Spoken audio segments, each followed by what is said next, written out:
Bonjour les amis.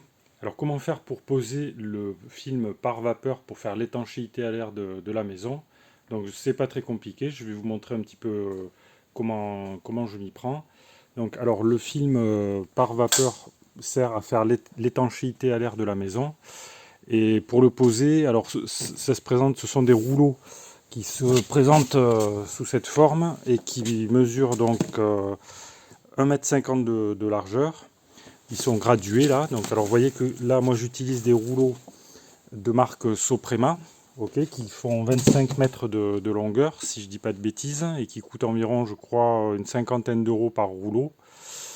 Et donc sachez que, alors moi j'ai utilisé des rouleaux par vapeur de marque Soprema, qui sont assez bon marché, mais il existe également des par vapeur de marque de chez Saint-Gobain, qui sont aussi très bien, sûrement, mais qui sont, je pense, un peu plus chers, quoi. Alors pour ce qui est des rouleaux, donc moi j'avais fait un débordement depuis le plafond là, vous voyez. Ici j'avais fait déborder le pare-vapeur qui se trouve sur les plaques là. Et donc pour faire les découpages, c'est pas compliqué. On mesure là, il faut qu'il y ait un débordement de 10 cm sur chaque lait. Ok, donc on mesure la hauteur qui est nécessaire jusqu'au sol.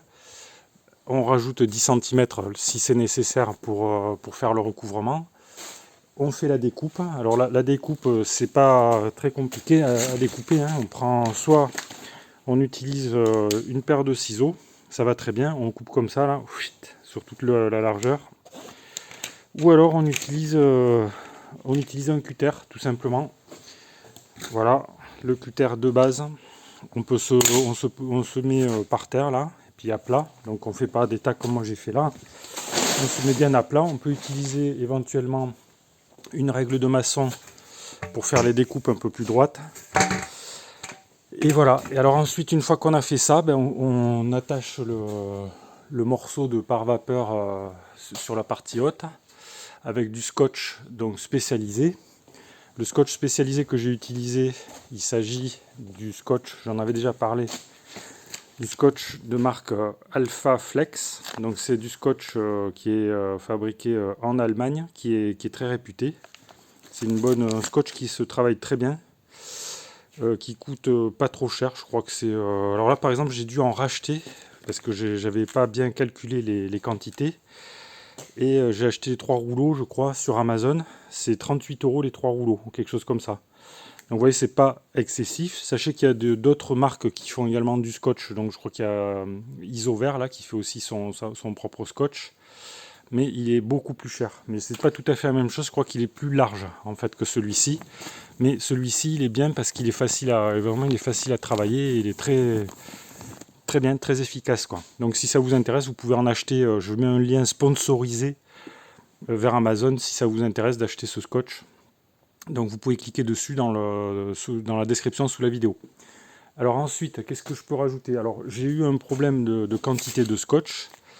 J'en ai utilisé, vous voyez que j'ai commencé par faire les grandes largeurs en premier. J'ai fait donc tout ce qui faisait 1,50 m de large pour me garder les chutes pour la fin, pour pas avoir de problème de quantité avec mes rouleaux de pare-vapeur Soprema là.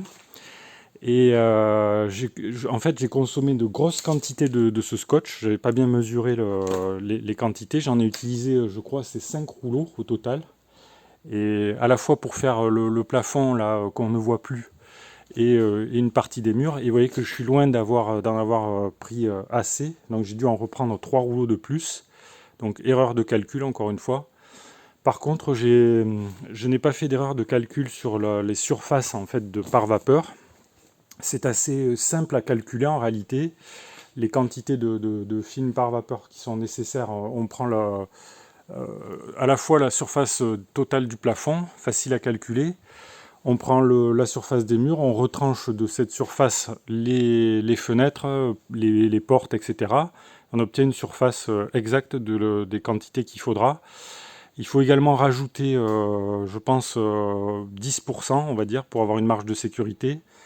Et autant je n'ai pas bien calculé les quantités de scotch là, autant les quantités de pare-vapeur, ça va, je suis tombé pile, j'ai ce qu'il faut avec quelques chutes en plus là qui sont par terre là. Voilà les amis, donc vous voyez que c'est pas quelque chose d'hyper compliqué. Par contre, il y a une chose à prendre en compte très importante, c'est qu'il faut surtout pas oublier de faire passer les gaines quand il y en a. Il faut rien oublier, puisqu'une fois qu'on a fermé là, bon, ce sera embêtant de devoir le rouvrir, quoi. Alors sachez également que si vous y tenez, vous pouvez utiliser. Vous voyez que là, c'est pas fixé là sur la partie centrale, hein, ça tient que par la partie haute et sur les parties latérales. Mais si pour les puristes, si vraiment vous y tenez, vous pouvez mettre du scotch double face sur les parties intérieures là. Pour moi, ça sert pas à grand chose puisque la plaque de plâtre elle va venir dessus et donc elle va appuyer. Donc ce scotch double face de ce type là, voilà, ça vient de chez Chausson. Je sais plus combien ça coûte, peut-être 10 € le rouleau, quelque chose comme ça. Et ça permet donc de plaquer le pare-vapeur si on veut le faire contre les montants, contre les fourrures ici. Voilà les amis, donc je crois que je vous ai tout dit. Donc si ça vous a intéressé, vous pouvez cliquer sur le pouce j'aime. Si vous avez des questions, des remarques ou des commentaires, vous pouvez les faire dans le fil de discussion sous la vidéo. Abonnez-vous à la chaîne si vous ne l'avez pas encore fait. Et je vous dis merci pour votre attention et à bientôt pour de nouvelles vidéos.